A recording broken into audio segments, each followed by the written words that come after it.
Hey guys, welcome to testing academy Hindi. और आज हम बात करने वाले डायनामिक वेरिएबल्स की कि कैसे डायनामिक वेरिएबल्स को पोस्टमैन में यूज़ होता है और वो कैसे आपको हेल्पफुल हैं जब आप टेस्टिंग करते हैं डायनामिक वेरिएबल्स का। ठीक है, कहाँ का रिक्वायरमेंट है, बहुत इंपॉर्टेंट चीज़ बताने वाला हूँ छोटे से डेमो में। चलिए शुरू करते हैं। Alright, okay. छोटा बना लेता हूँ अपने आप को। सबसे पहले डायनामिक वेरिएबल्स होते क्या हैं? तो डायनामिक वेरिएबल्स क्या है कि पोस्टमैन के अंदर ना एक कुछ इनबिल्ट वेरिएबल्स आपको ऑटोमेटिकली मिलते हैं। अब होता क्या है कि मान लो आपको एक यूनिक जीयूआईडी बनानी है। जीयूआईडी क्या होता है कि कई बार आपको जब आप रिक्वेस्ट भेजते हो, राइट, कोई एपीआई रिक्वेस्ट भेजते हो तो आपको एक यूनिक आईडी भेजनी पड़ती है ताकि सर्वर आपको ना अलग से ट्रीट कर पाए। मतलब अगर आप चाहते हो कि उस जीयूआईडी से रिलेटेड इन्फॉर्मेशन चाहिए आपको तो आप रिट्रीव भी कर सकते हो। और कई बार क्या होता है कि जैसे मान लो आपको ईमेल आईडी भेजनी है। ठीक है, अब आपको डायनेमिकली बार बार डिफरेंट ईमेल आईडी भेजनी है क्योंकि आप साइन अप, मान लो आपको साइन अप ऑटोमेट कर रहे हो।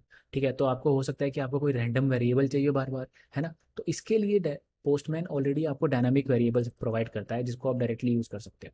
ठीक है, तो बेसिकली मैं क्या कह रहा हूँ उसको समझाने के लिए ना, मैं आपको यहाँ पे समझाता हूँ। ठीक है, अब मान लो ये एक रिक्वेस्ट है। ठीक है, एक गेट की रिक्वेस्ट मान लेते हैं। ठीक है, यहाँ पे मैंने बताया आपको कि आई डी इज इक्वल, यहाँ पे आई डी जो है वो एनवायरमेंट वेरिएबल से सेट होकर आ रही है। इसकी अगर मैं होवर कर रहा हूँ तो वैल्यू 17 है। ठीक है, अब मैं चाहता हूँ कि यहाँ पे 17 की जगह मैं चेक करना चाहता हूँ, मेरा टेस्ट केस है कि रैंडमली चेक करूँ कि क्या क्या वैल्यू है। तो मैं यहाँ पे ना डॉलर लिखूंगा।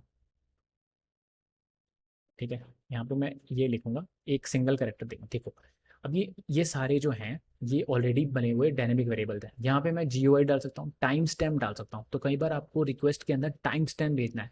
हो सकता है आपको एक पोस्ट बॉडी भेजनी हो और उसके अंदर करंट टाइम स्टैम्प भेजना हो सर्वर को, तो आप डायरेक्टली इसको यूज़ कर सकते हो। ठीक है, ISO time ISO time stamp हो सकता है, रैंडम इंटीजर। फॉर एग्जाम्पल मैंने यहाँ पे ये रैंडम इंटीजर सेलेक्ट कर लिया। तो देखो, अभी ये आपको एरर दे रहा है, क्यों? क्योंकि पहले आपको ना देखना पड़ेगा कि ये भेज भेज क्या रहा है। तो यहाँ पे डल पोस्टमैन कंसोल देखते हैं। ठीक है, तो देखते हैं कि क्या हो रहा है अभी। क्लियर, आपने सेंड रिक्वेस्ट करी तो इसने देखो 606 पे कॉल मारी है। 606 है ही नहीं, एग्जिस्ट नहीं करता, तो आपको 400 आएगा। ठीक है, अब रैंडम मान लो। ठीक है, अब इसने मारी 512 पे। ठीक है, तो पॉइंट ये है कि अगर आपको कहीं पे रैंडम वेरिएबल चाहिए, डायनेमिक डायनेमिक वेरिएबल चाहिए, तो ये आपको जनरेट कर सकता है। ठीक है, अगर आपको मान लो ये वेरिएबल नहीं होता तो आपको क्या करना पड़ता, प्री रिक्वेस्ट के अंदर यहाँ पे आपको एक टेम्परेरी वेरिएबल बनाना पड़ता, टैम्प। ठीक है, फिर आपको मैथ डॉट रैंडम यूज़ करना पड़ता। ठीक है, जिसके अंदर इसको इस तरह से भी किया जा सकता था। ठीक है, फिर आप उसको मैथ डॉट फ्लोर भी करते, है ना, फ्लोर करते। तो इतना लंबा प्रोसेस करते आप इसको ऐसे। और फिर आप इसको क्या करते हैं, कंसोल डॉट, अब आप क्या करते हैं इसको P M dot variable dot dot set. ठीक है, आप इसको सेट करते हैं ना, इसको टेम्प। ठीक है, ये सिमिलर ही है इससे, टेम्प ऐसे। और फिर आप इसको टेम्प को यूज़ करते हैं, अरे सेमीकोलन। ठीक है, अब फिर आप इसको यहाँ पे टेम्प को यूज़ करते हैं, टेम्प। ठीक है, ठीक, चलाते हैं इसको। तो आपने ये फंक्शन लिखा, math dot floor math dot random into 1000 temporary temp करा, और फिर आपने वीडियो करा, और फिर आपने इसको डायरेक्टली यहाँ यूज़ कर लिया, है ना। तो ये आपको 501 जनरेट कर रहा है। तो ये सिमिलर है, इट्स वेरी सिमिलर कि आप random integer dynamic variable use कर ले। डायरेक्ट हो गया, फाइल पाथ हो गया, डायरेक्टरी हो गई, रैंडम सिटी हो गई। एक फेकर की तरह है। फेकर का जो लाइब्रेरी होती थी ना, जैसे एटलेटीट्यूड प्रोडक्ट वगैरह, बहुत सारे डायनामिक वेरिएबल्स मिल जाते हैं आपको जिनको आप डायरेक्टली यूज, रैंडम बिटकॉइन भी यूज है। रैंडम नाउन एडजेक्टिव वर्ब, ओए होए बहुत है।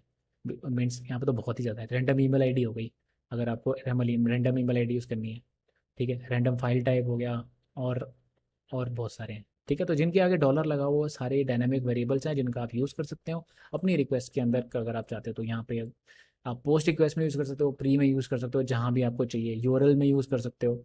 ठीक है, तो यूआरएल में हो सकता है यूज़, पोस्ट रिक्वेस्ट में हो सकता है, प्री रिक्वेस्ट में हो सकता है, जहाँ भी आपको चाहिए वहाँ पे इसको यूज़ कर सकते हो डायनामिक वेरिएबल्स को। ठीक है, शॉर्ट वीडियो थी, आई होप आपको समझ में आया आपको डायनामिक कैसे यूज़ कर सकते हैं।